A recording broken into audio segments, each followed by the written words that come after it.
আজকের ভিডিওটা চার্লি চ্যাপলিনের একটা বিখ্যাত উক্তি দিয়ে শুরু করব। সেটা হচ্ছে, পৃথিবীর কোনো কিছু স্থায়ী নয় এবং নিজের সমস্যাটাও কখনো স্থায়ী নয়। আসলে আমাদের জীবনে চলার পথে অনেক সমস্যা কিন্তু পড়তে হয়, সেই সমস্যাগুলো কখনোই কিন্তু স্থায়ী নয়, সব সমস্যাই অস্থায়ী।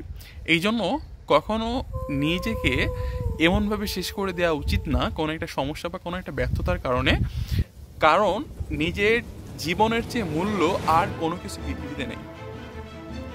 তো আমি প্রতিবারই দেখি পরীক্ষার রেজাল্টের পরে অনেক স্টুডেন্ট সুইসাইড করে, আর এই সুইসাইড করার পিছনে সবচেয়ে বড় কারণ কি জানো? তার ফ্যামিলি, তার আত্মীয় স্বজন, নিজের লোকরা সবচেয়ে বেশি হচ্ছে এর জন্য দায়ী।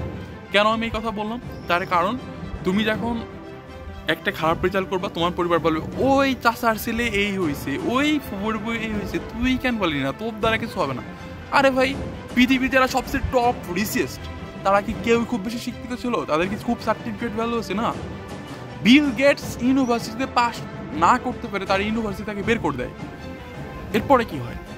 সে ওই ইউনিভার্সিটিতে চিফ গেস্ট হিসেবে যখন যায়, সে বলে এই ইউনিভার্সিটি মনে করেছিল আমি এখানে পড়ার যোগ্যতা রাখি না, আর আমার ইউনিভার্সিটিতে টপ স্টুডেন্ট তারা আমার কোম্পানির একজন কর্মচারী মাত্র। তার মানে কি? যে ইউনিভার্সিটিতে মনে করেনি যে এই স্টুডেন্ট দ্বারা কিছু হবে, সেই স্টুডেন্ট ওই ইউনিভার্সিটির পরবর্তীতে চিফ গেস্ট হিসেবে আসে, এবং যারা কিনা ওই ইউনিভার্সিটি পড়াশোনা করে ফার্স্ট সেকেন্ড থার্ড হয়েছে, তারা ওইখানে যে কাজ নিচ্ছে। তাহলে কি তোমার জীবনে পড়াশোনা করেই জীবনে কিছু হওয়া যাবে, পড়াশোনা না করলে হবে না, এরকম কোনো কথা? আর এই জিনিসটা শুধুমাত্র বিলিভ করে বাংলাদেশি পিপুলরা। এই বাংলাদেশের আত্মীয় স্বজনরা একদম, মানে কি বলা যায়, যে খুবই খুবই পতঙ্গদের সাথে তুলনা করলেও এটা খারাপ হবে। কেন রে ভাই, তোর ছেলে মেয়ে খারাপ রেজাল্ট করতে পারে, সে সবাই কি পড়াশোনা করে জীবনে সাকসেস হয়? পড়াশোনা বাদে কি সাকসেস হতে পারে না? মুস্তাফিজুর রহমান কোন পর্যন্ত পড়াশোনা করছে?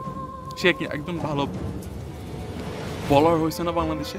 তো কি হয়েছে? কেউ একজন চিত্রশিল্পী হতে পারে, কেউ খেলোয়াড় হতে পারে, কেউ সিঙ্গার হতে পারে, তাই না? পড়াশোনা করেই, আমার সার্টিফিকেট অর্জন করেই আমাকে জীবনে সফলতা অর্জন করতে পারে।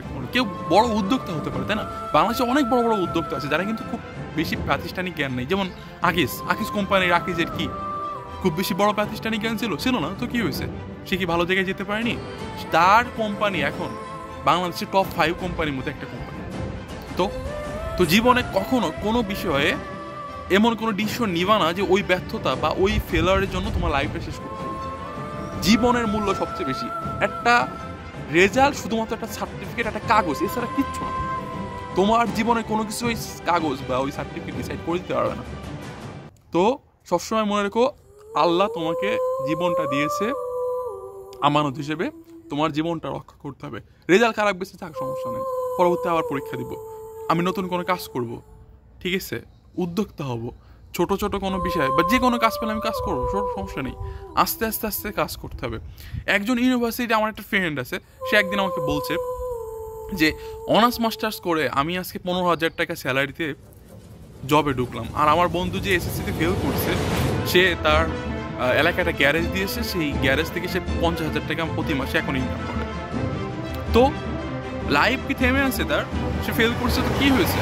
সে এখন এই বন্ধু যে কিনা আরো 7-8 বছর ইনভেস্ট করছে, তার টাইম ইনভেস্ট করছে, তার মেধা ইনভেস্ট করছে করে এখন যে 15,000 টাকা করছে, আর সে 50,000 টাকা তার এলাকায় ইনকাম করছে। তো কি হয়েছে? তার দোকানে আরো 2-3 জন কর্মচারী আছে, তাদের বেতন 10,000 টাকা করে সে দিচ্ছে।